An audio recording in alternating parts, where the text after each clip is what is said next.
Now, here are one of the areas I'm most interested in about plants. Plants are really cool, but they cannot do it alone. They need interactions with the soil. And you remember I mentioned that the soil is not just dirt, it has nutrients, water, and organisms in it. Well, one of the main organisms are bacteria. So, microbiology, yes, has a place to play or a part to play here as well.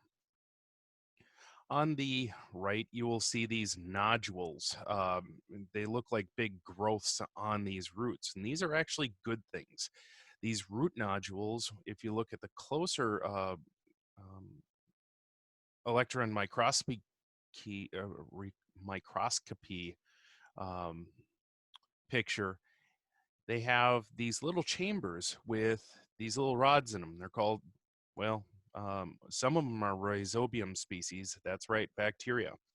And the root actually makes these, the plant makes these chambers form instead of trying to kill off these bacteria.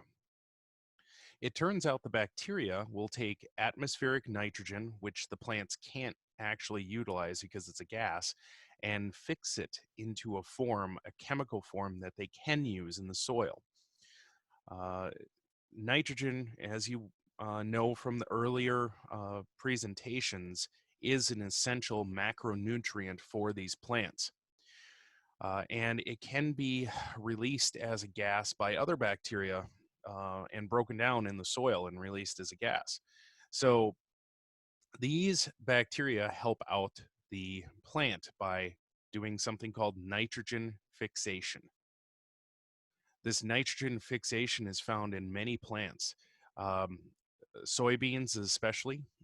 Actually, George Washington, among other things that they did, experimented with crop rotation to rejuvenate the soil after being used with a very uh, uh, nutrient grabbing uh,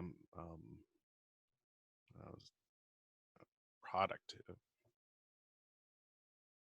such as corn. So once you've run corn through the soil or grown corn on that soil too many times, it will exhaust the nutrients, especially nitrogen.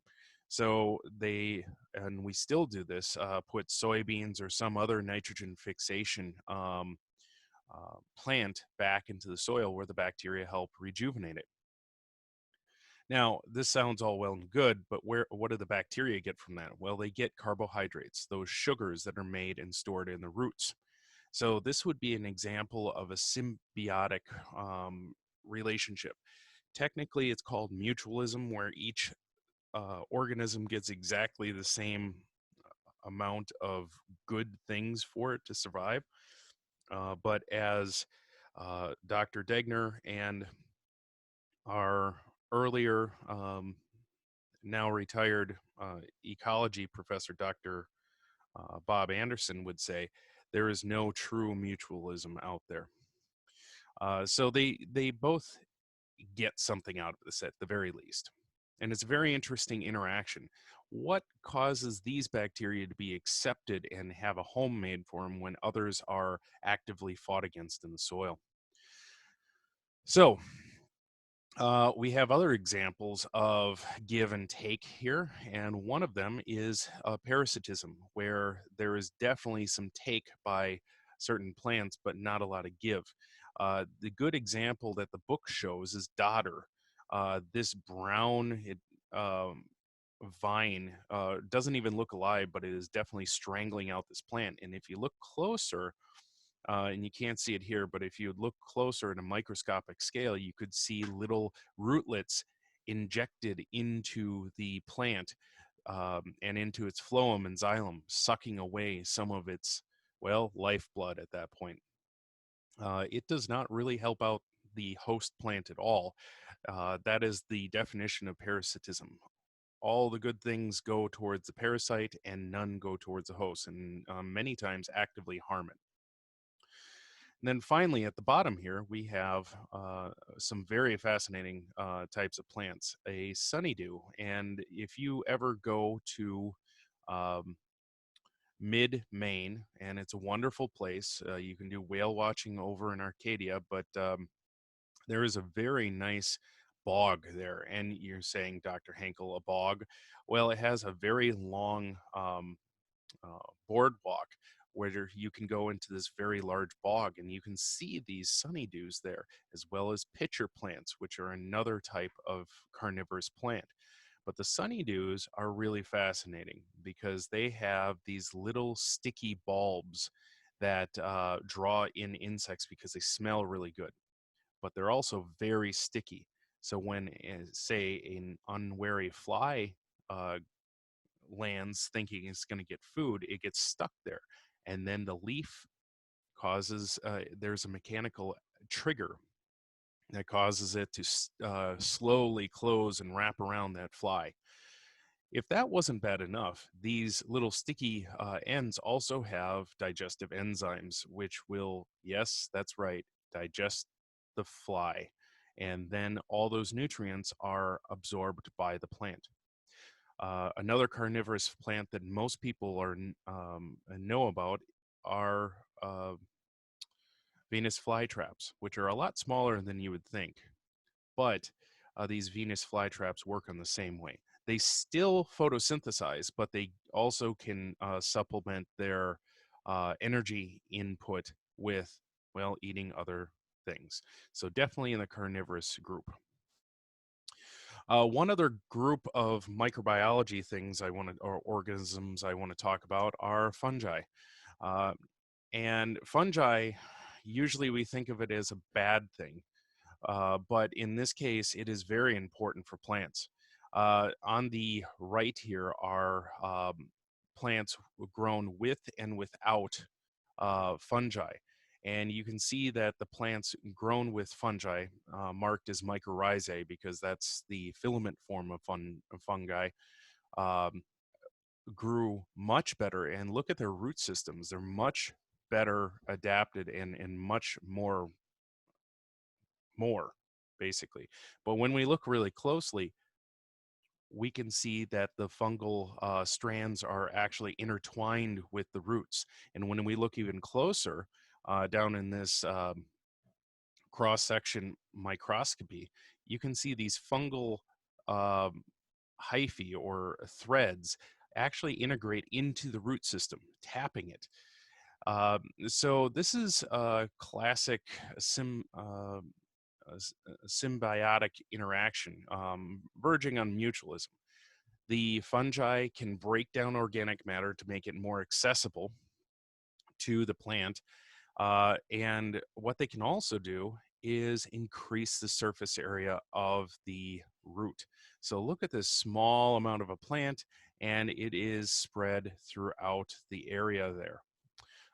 And this is not its whole root system. This is where the fungi have increased the surface area and pushed outward through through the soil to increase surface area, as well as little channels for water to go up and direct them to the roots of the plant.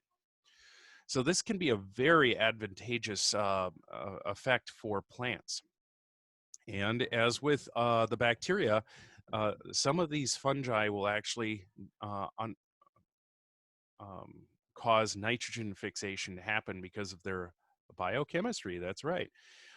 So they will take that atmospheric nitrogen that the plants cannot access and make it into a solid form.